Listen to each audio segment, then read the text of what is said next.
Good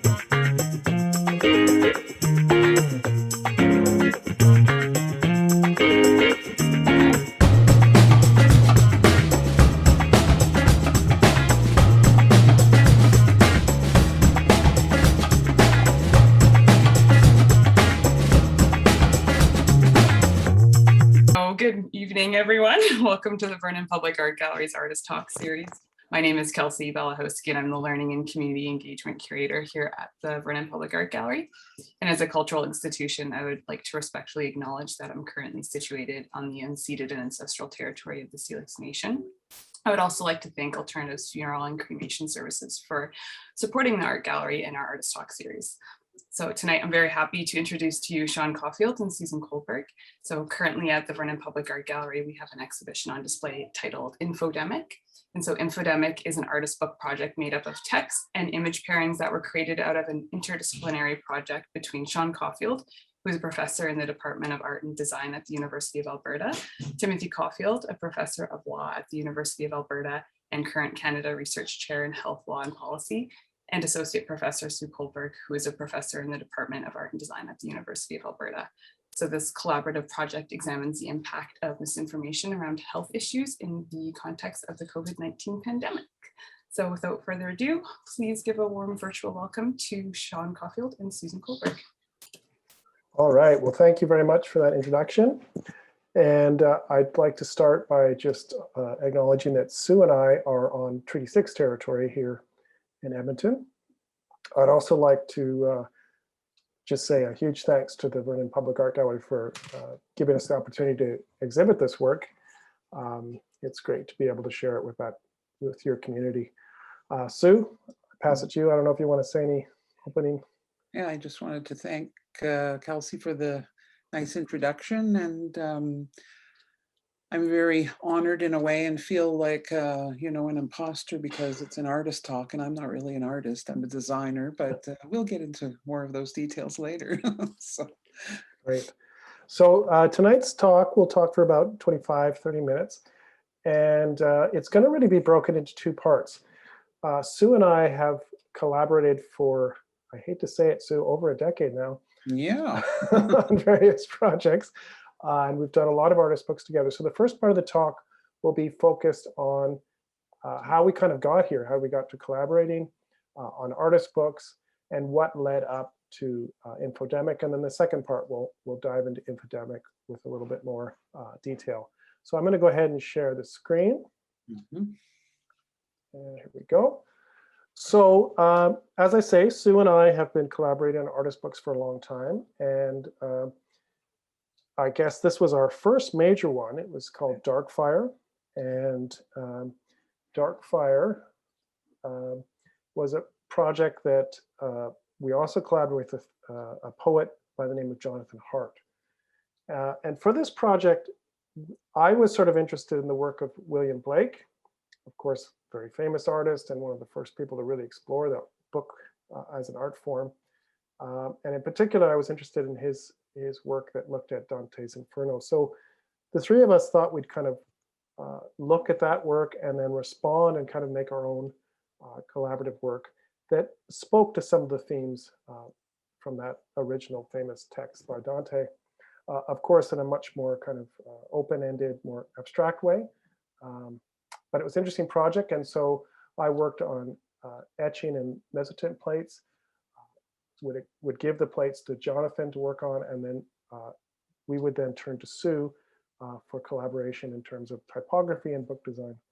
So Sue, I don't know if you want to dive in with anything? Yeah, I just wanted to add that the collaboration came about in kind of an interesting way because, you originally started just the image project, right? And then you thought, wouldn't it be great to have a text that spoke to that image? In the book design world, normally things start the other way around. The text is there first, and then there's imagery or illustration that supports the text. But here, the imagery came first, and then Jonathan and Sean came to me and said, how can we put this all together? And it was an interesting challenge in a way to work on this type of book or object, because normally I work on traditional book design. had done a lot of work in scholarly and commercial publishing. And here I felt the weight of responsibility to take a two-dimensional space and a text that's also in 2 dimensions and put them together and make a 3-dimensional object, something that gave the content weight and the dignity really that it deserved, and to give it a space to show the intensity and the importance of the content of the image and the text. So it was a long process for me, the first one. And subsequently, we developed a bit of a rhythm and a model, and yeah, things progressed in an interesting way, I think. Yeah, so that project was a lot of fun, and Sue was right. It was a big project, took a number of years, but we felt good enough about it to do a second work. So the first book was sort of loosely looking at the Inferno, and we were thinking, sort of looking to the Inferno and thinking about environmental themes, the ways that environment is transformed by industry, etc. And so a lot of the imagery sort of reflected a kind of mechanistic language meeting biological forms. And then the second book, we looked to purgatory. And so this one is called The Waiting Room.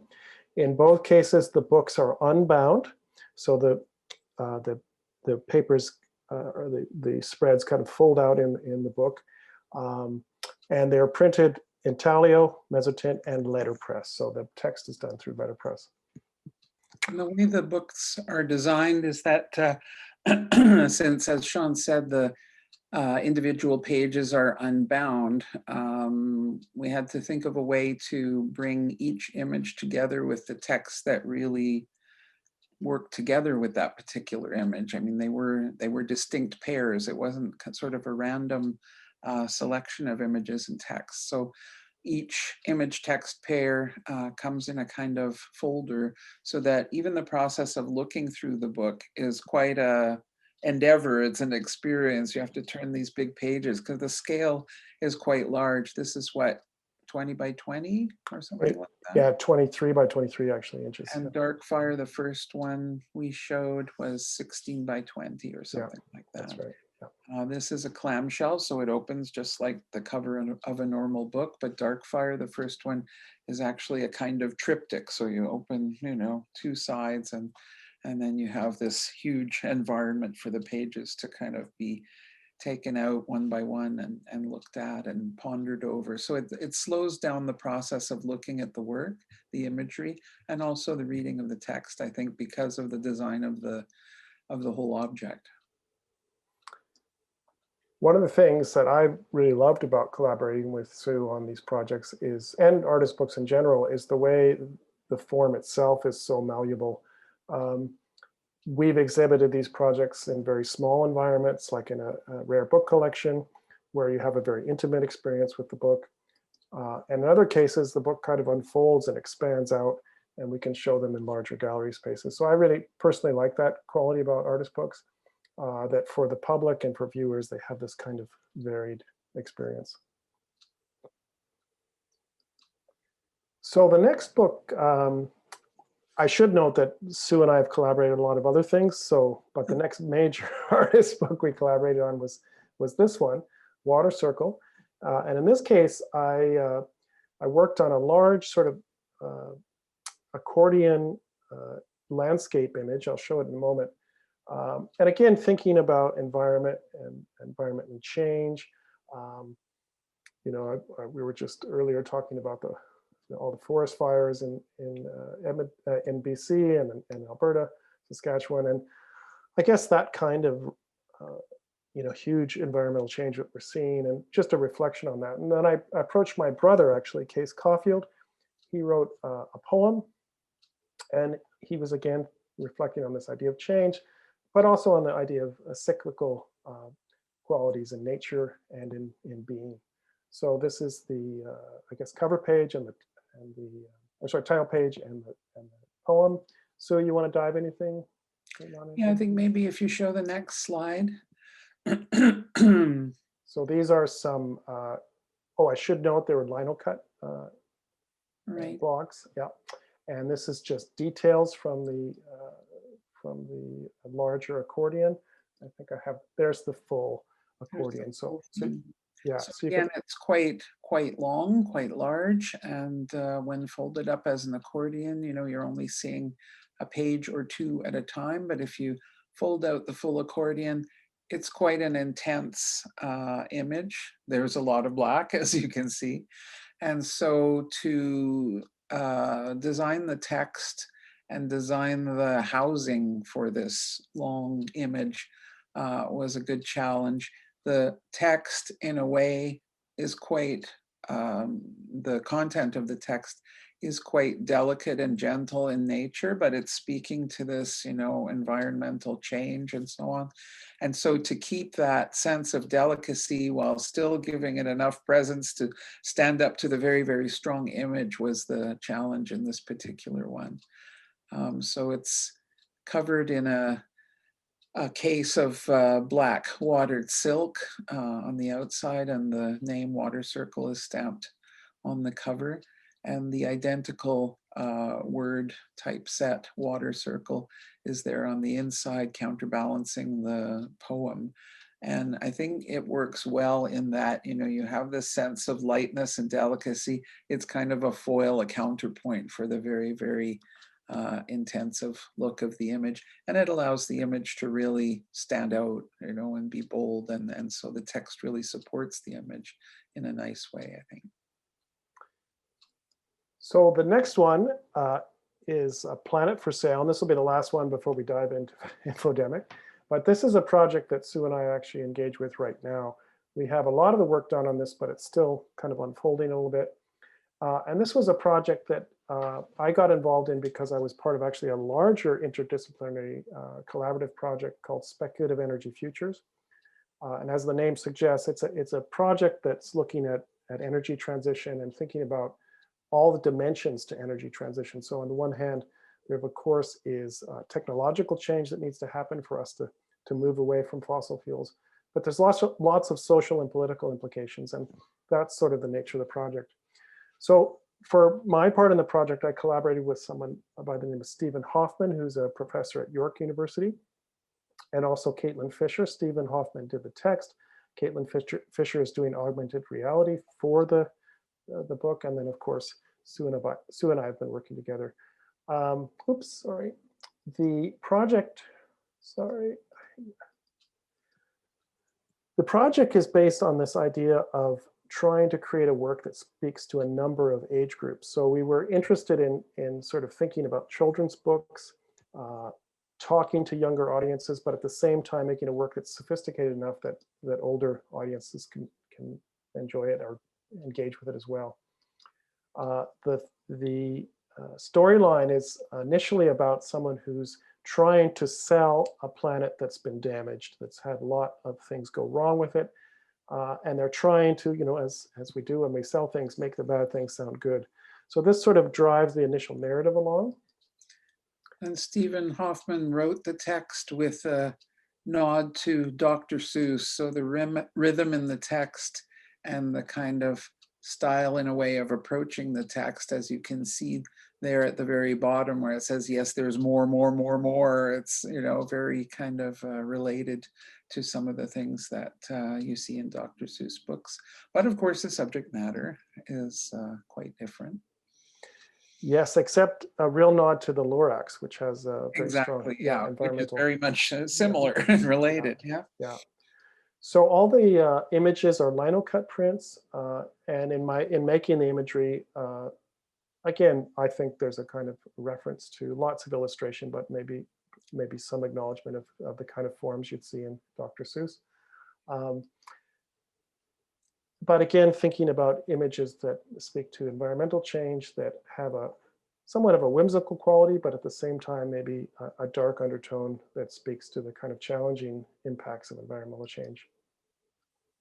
So yes. again, I just wanted to say I approached the text in a very whimsical way, but not too whimsical, so that still the serious nature of the subject matter would come out. In a way, it's quite expressive in tone, but retains a sort of seriousness in the overall look of the text.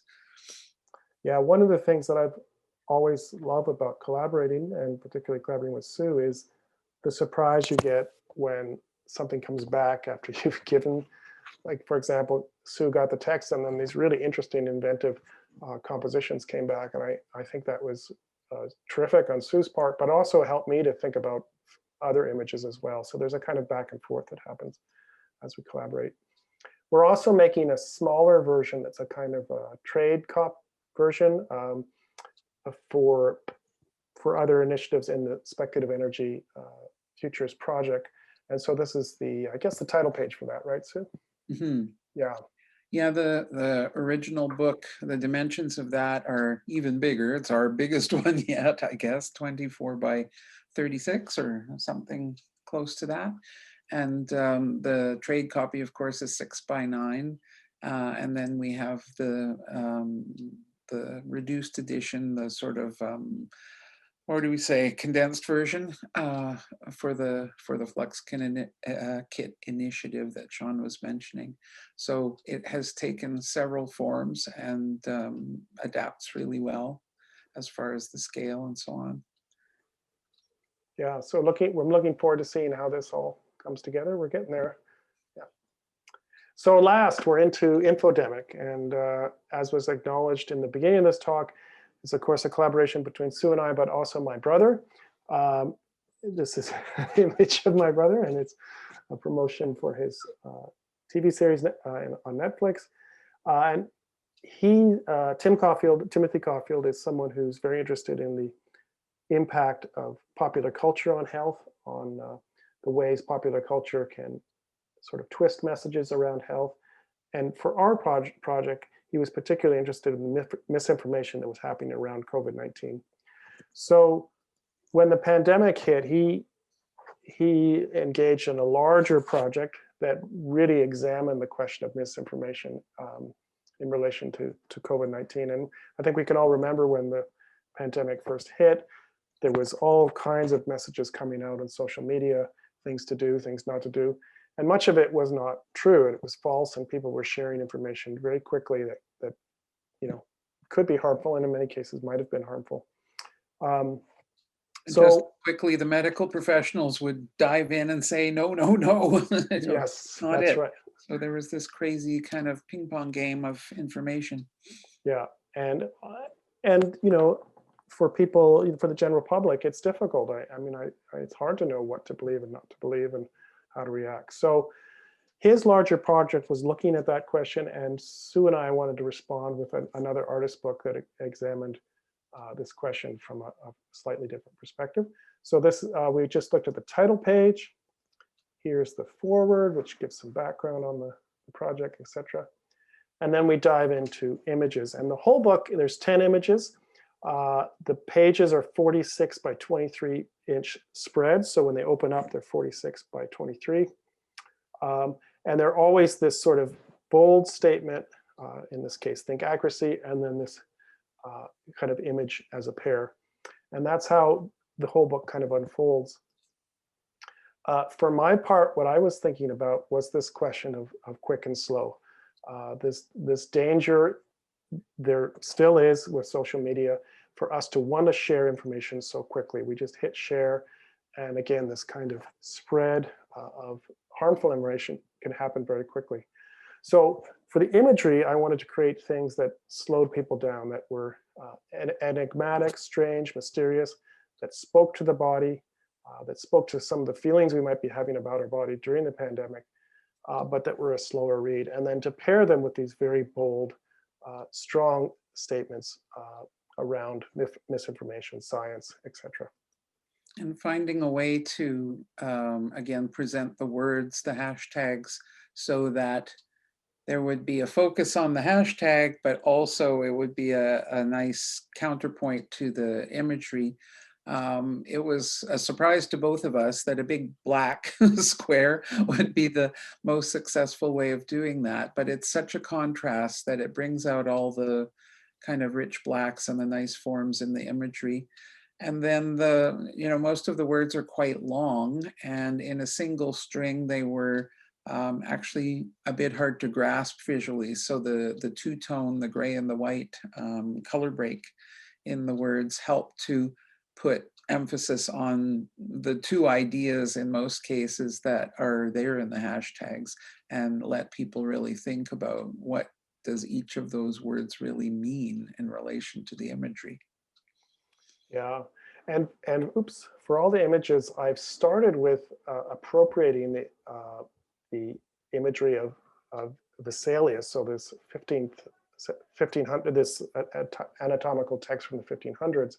And for me, this was an interesting kind of counterpoint, because this was a point in history where empirical science really looked at the body through a certain lens. And I wanted to use that as a counterpoint to these other images that were speaking to the body, but in a kind of open-ended way that were kind of felt anatomical, but weren't.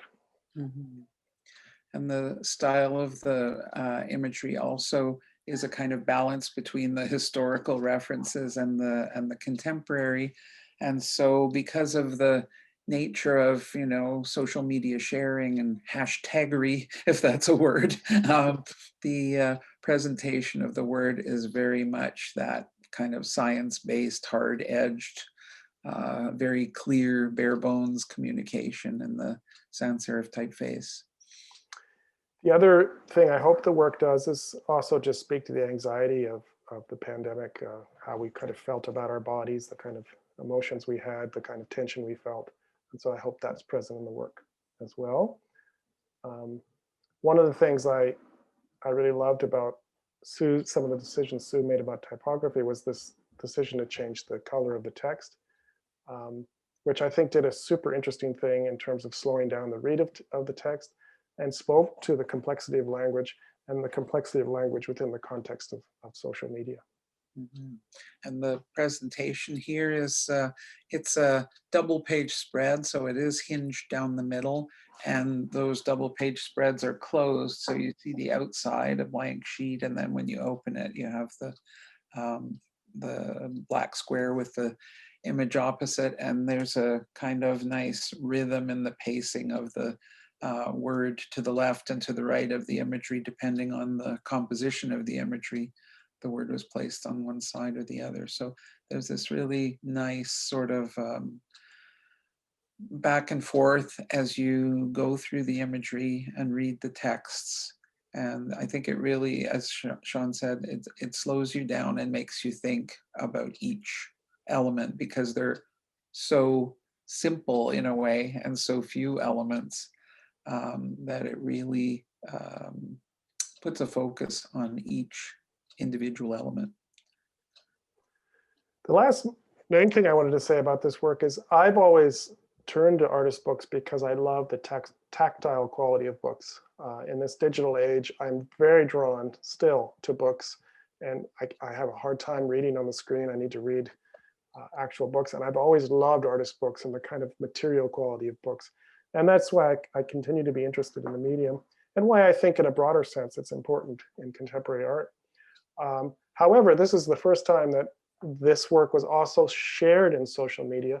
So Tim shared these images through social media, and that's been interesting for me. I think the possibility that works can kind of function in both realms is an interesting one, an important one, and certainly a valid way to work. Mm-hmm. So the end then is there's a bio page and a call font, and I think that brings us to the end. Yeah.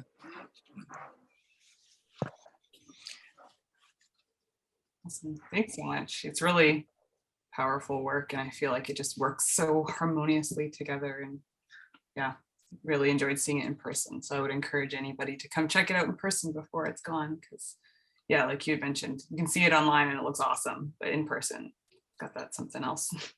Even more awesome. Yeah. I'm glad you enjoyed it. Yeah. Yeah. Thanks very much. Thank you so much for taking the time to share more about your exhibition and your work together with us tonight. Really appreciate it. Can't thank you enough, so thank you. Thank you, it was fun. Thanks for the invitation. My pleasure. And yeah, so I will probably upload it within the next couple of weeks here up onto our YouTube channel. So feel free to share with anybody you may know. And we look forward to hopefully seeing more of your work again in the future. Okay. Thank Take you. care. Thanks Take so care. much. Take care.